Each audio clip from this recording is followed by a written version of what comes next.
obadde okimanyi nti waliwo ekibi Katonda kyatasobola kusonyiwa ne bw'okola otya n'okkiriza Yesu Kristo ng'omulokozi wo ne weenenya n'osaba n'osiiba n'oyambanga bamulekwa n'oweerezanga Katonda n'osulanga ku kkanisa naye nga tali kusonyiwa.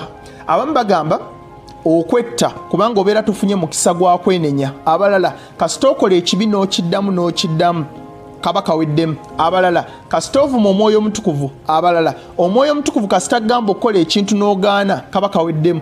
Naye mirundi emeka Omwoyo Omutukuvu ng'atugamba okukola ekintu ne tugaana? Abalala kasita oba nga wavumako abalokole ab'emikwano bwe twali tetunnaba kulokoka naffe twabavumanga. Abalala kasita ovuma erinnya lya Yesu Kristo ate abo bo balimba nnyo kubanga Pawulo yavuma nnyo Yesu Kristo nga tannaba kulokoka n'akyuka Katonda n'amusonyiwa. Labayo mu Timoseewo ekisooka essula esooka onyole 13.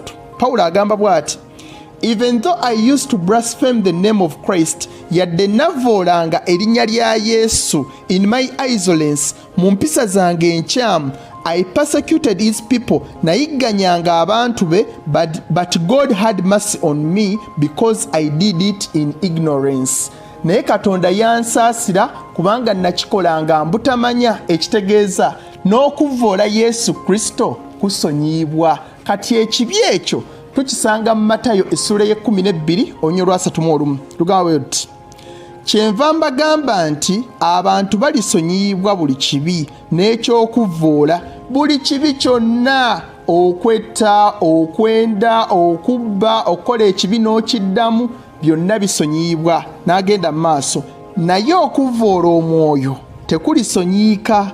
Buli muntu alivvoola Omwana w'Omuntu alisonyiibwa, naye buli muntu alivvoola Omwoyo Omutukuvu talisonyiibwa, newankubadde emirembe egya kaakano newankubadde emirembe egigenda okujja. Yesu Kristo atugambye buli kibi kyonna ne bw'omuvuma ye, kubanga agambye n'alivvoola Omwana w'Omuntu nga yeeyogerako ye kennyini alisonyiibwa, naye alivvoola Omwoyo Omutukuvu talisonyiibwa. Kati ekibuuzo, okuvvoola Omwoyo Omutukuvu kye kiki?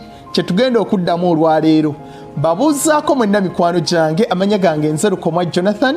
Leero nzize okuddamu ekibuuzo kino, ekibi ekitasonyiibwa kye kiki era okuvvoola Omwoyo Omutukuvu kwe kuliwa? Wali okukoze? Katutandikirewo. Welcome back to Jack Online Ministry.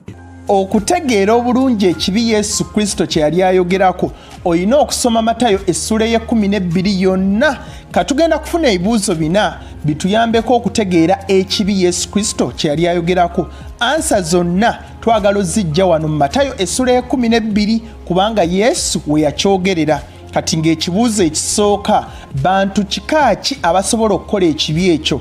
Abakkiriza oba abatali bakkiriza? Kati Matayo tuddemu. Yesu Kristo yali tayogera na bakkiriza, yali tayogera na bayigirizwa be, yali tayogera na kibiina kinene omuli abakkiriza n'abatali bakkiriza, naye yali ayogera n'abasajja Abafalisaayo.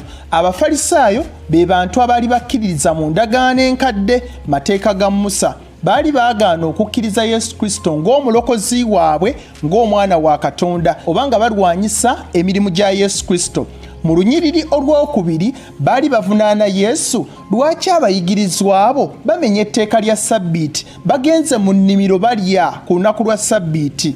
Mu lunyiriri olw'ekkumi baali bavunaana Yesu lwaki okola ekyamagero ku lunaku lwa Ssabbiiti. Mu lunyiriri olw'ekkuminennya baali bateekateeka kutta Yesu. Kati mu lunyiriri olw'22 n'olw'24 Yesu Kristo alyoka akyogere, yali akoze ekyamagero ng'agobye emizimu mu musajja ne bagamba akozesa maanyi ga Sitaani. Yesu kwe kubaddamu mu lunyiriri olw'31 n'olw'32 ti ebibi ebirala byonna bisonyiibwa, naye ekibi eky'okuvvoola Omwoyo Omutukuvu ekyo tekisonyiibwa. Ekitegeeza yali ayogera n'abo abalwanyisa omulimu gwa Katonda. Kati leero omuntu eyakkiriza Yesu Kristo ng'omulokozi we tayinza kukola kibi ekyo.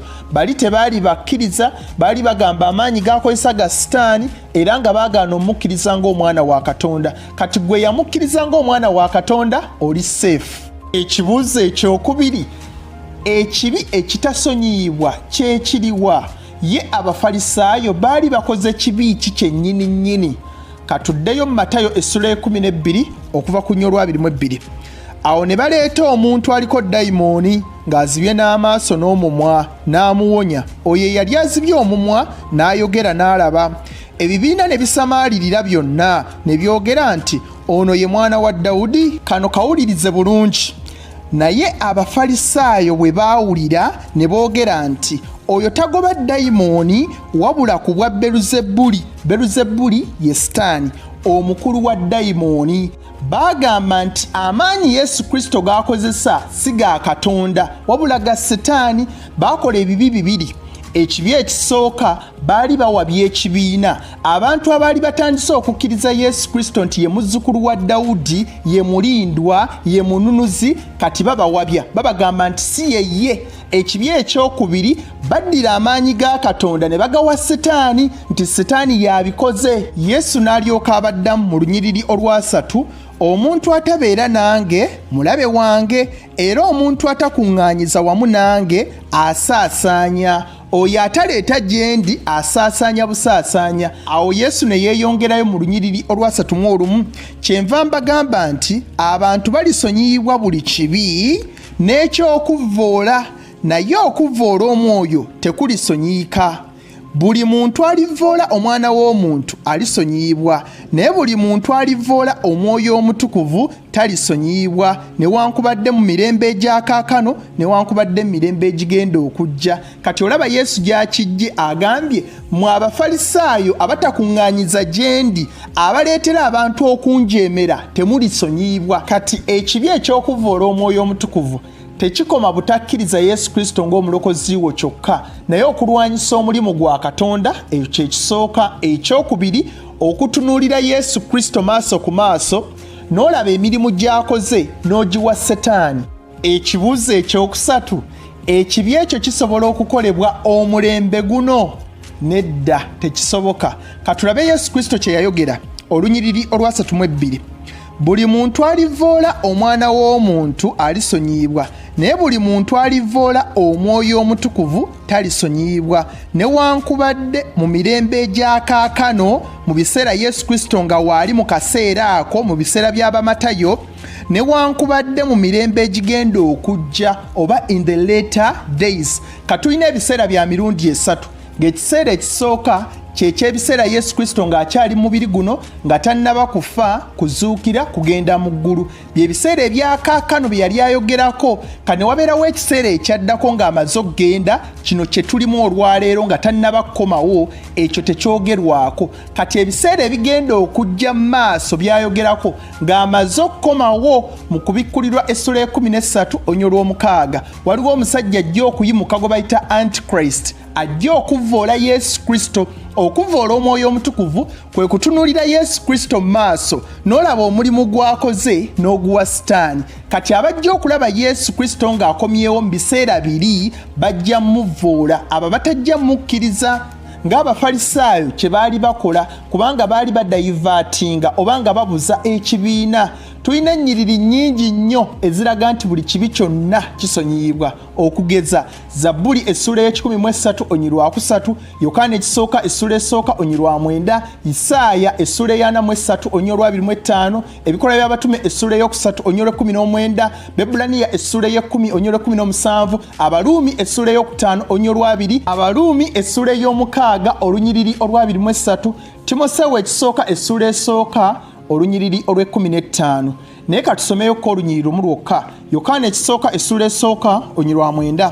Bwe twatula ebibi byaffe ye wa mazima era mutuukirivu, okutusonyiwa ebibi byaffe, okutunaazaako byonna ebitali bya butuukirivu. Katonda mwesigwa okunaazaako byonna obugwagwa bwonna. Wali ossa omuntu, wajjamuko olubuto, okoze ekibi n'okiddiŋŋana. Mu kifo ky'okweraliikirira ekibi ekitasonyiyibwa, kola mu kuzimba omuntu ow'omunda, mu kula mwoyo, mu kusoma ebyawandiikibwa, mu kubuulira enjiri. Ekibi ekitasonyiyibwa gwe tosobola kikola, kubanga toyinza kulaba Yesu Kristo maaso ku maaso. Buli bibi byonna bisonyiyibwa. Naye kino tekitegeeza nti genda mu maaso ng'oyonoona okole ebibi. Nedda. Abagalatiya essula 5 okuva ku lunyiriri olw'19 paka ku lw'26 lutwawulira ebibala eby'omubiri n'eby'omwoyo. Kati gwe bw'obanga otambulira mbibala eby'omubiri kitegeeza nti tolokokanga, oyambadde oli omuntu omukadde eyafiira awamu ne Yesu Kristo. Naye gwe atambulira mbibala eby'omwoyo kitegeeza walokoka, wasonyiyibwa dde ebibi byo era ogenda mu ggulu. Njagala nnyo okuwuliriza endowooza yo. Nteekeraako wansi mu comment section gw'olowooza ekibi ekitasonyiyibwa kyekiriwa era omulokola ayinza okukikola. Nkwebaza okubeera ng'olaba vidiyo zange. Amannya gange Nzerukumwa Jonathan. Kati nno teweerabira okusubscribinga, okukoona kadaako, okulayikinga, okusharinga. Nkwagala nnyo. Yesu ly'ekkubo n'amazima n'obulamu. Tuddemu ku lunaku olw'okubiri n'olwokutaano. Mbagala nnyo, bye. Weeyitire ku WhatsApp namba eyo weefunire t-shirt za Jack Online Ministry mu colors ez'enjawulo. Tosubwa. Don't forget to subscribe to Jack Online Ministry.